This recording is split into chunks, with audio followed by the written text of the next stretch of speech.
Gillespie. Let's take a look at a scenario where you can actually graph what you read. So here you have, and you see that Simon is selling candles to raise money for his school dance. For each candle he sells, the school will get $2.50.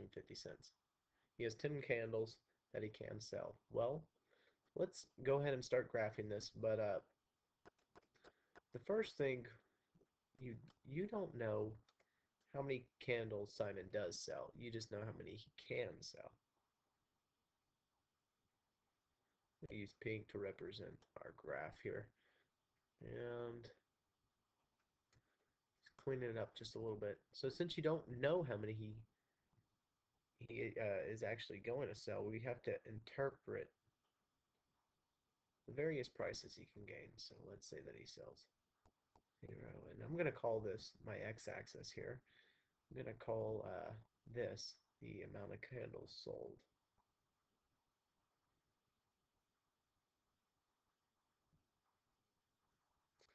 And obviously my y-axis will be the price earned. So I'll just do a big money sign for now, just to know that, hey, that's how much I'm going to earn. The other thing I could do here is, instead of doing a dollar sign, just say, hey, this is the amount, the actual amount. So since I don't know how much he's going to sell, I'm going to set up my standards. Well, I know the most that he can sell is 10. And the halfway in between 0 and 10, well, that's obviously 5. And somewhere along his way, sure, he could sell 5. So that gives me, he is sold halfway here would be 2.5. That doesn't make sense. He's not going to sell 2.5 candles because you cannot cut candles. Well, I guess you could technically, but here we're not going to. So I'll make my midpoints 0, 2, and 7. I could throw an 8 over here if I wanted to.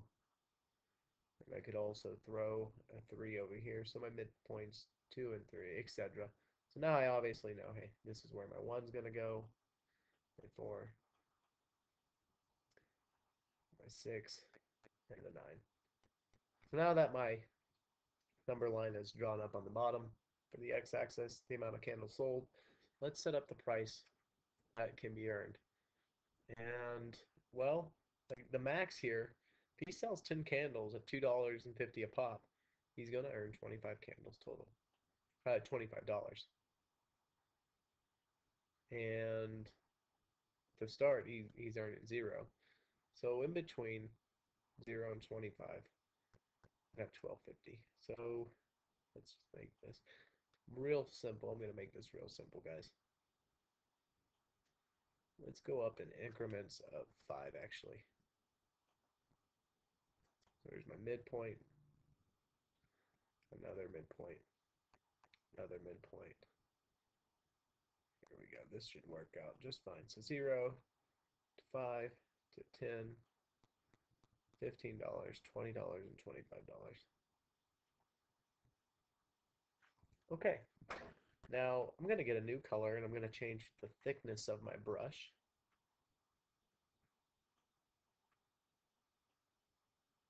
Now we're going to start labeling some points here that might be a little bit too thick. Go down and say, yeah, that's about perfect. So let's go and look here. The first thing, if he sold 0 candles, well, obviously he's going to get $0. Here's my first point down here. And if he sold 1 candle, well, that would be $2.50. So halfway between 0 and 5, I'm going to hit 2.50 here. And $1. So right about there would be his 1 candle. I said $1, I meant 1 candle.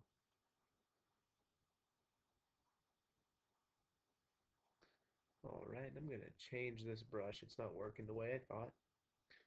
That's alright. If something doesn't work, you just go back over it a different way. Find something that does work.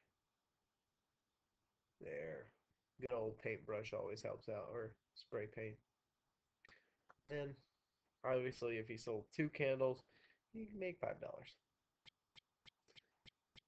So now we're starting to see a pattern here. Every time he sells a candle, he's going to earn an extra $2.50. So in between 10, $5, 750. And I see if he sells 3 candles, he's going to make 750. All right, and $4 would be 10. With 4 candles would be $10.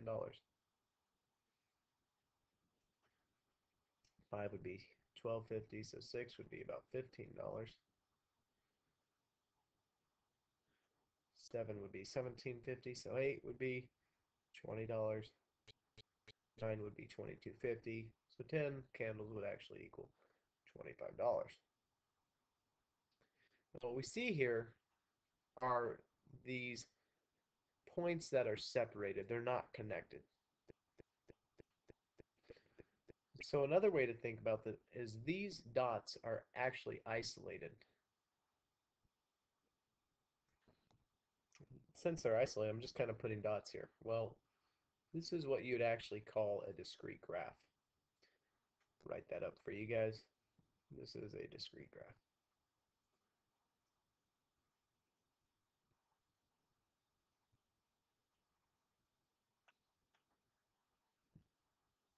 The reason it's a discrete graph is because these points they're on the graph sort of discretely. They're not flowing continuously in a line. In fact, he can only sell 1 or 2 candles, 4 or 5 candles. He can't sell 4.5 candles because you cannot cut candles. You you're either selling a whole candle or you're not selling a whole candle. Let's take a look at a second problem here. I'm going to post it up and get some space here. And it's actually black right now, so change the color just so we're all on the same page. There we go. That should take care of it. So what it says is Angelica's heart rate is being monitored while she exercises on a treadmill. While walking, her heart rate remains the same. As she increases her pace, her heart rate rises at a steady rate. When she begins to run, her heart rate increases more rapidly and then remains high while she runs. As she decreases her pace, her heart rate slows down and returns to her normal rate. So let's actually graph this and see what's going on with her heart rate over time.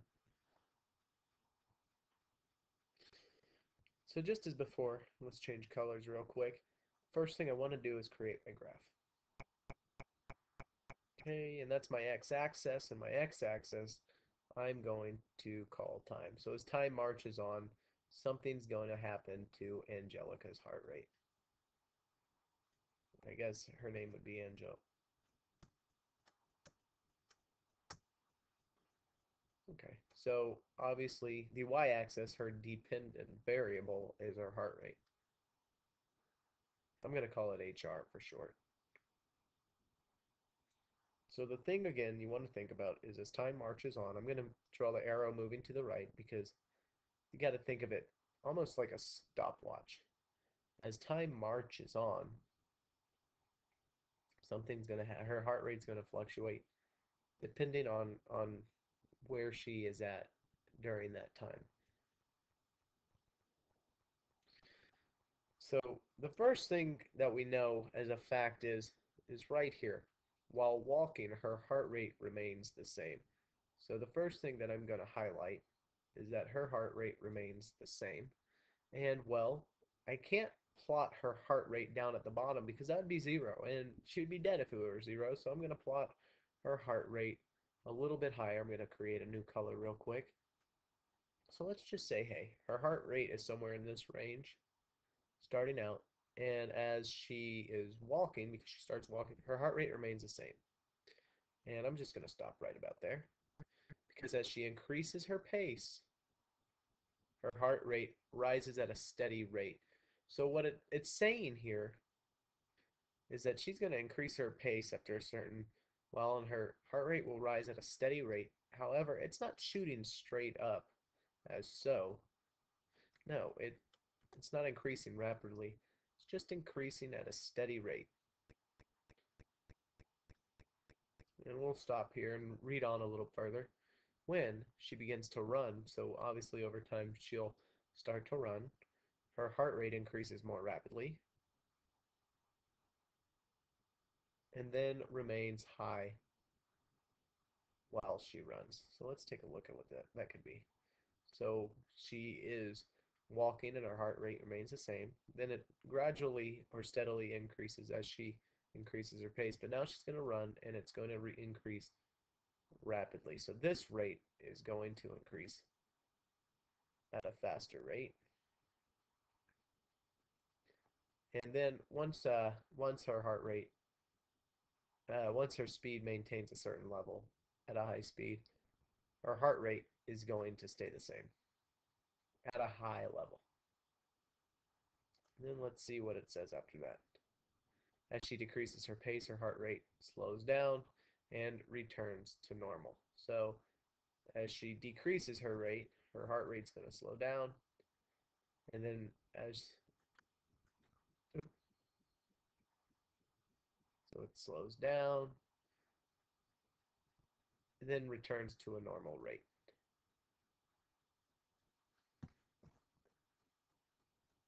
So again, the way to think about this graph is as time passes during her workout, as time marches on, the x-axis moving left to right, well, her heart rate does the following. Her heart rate is going to be dependent on what she's doing is going to be dependent on the time or what she's doing at that time. This type of graph is different from the one that we worked on earlier with discrete points, and these points are all connected. Therefore, you're going to call it a continuous graph.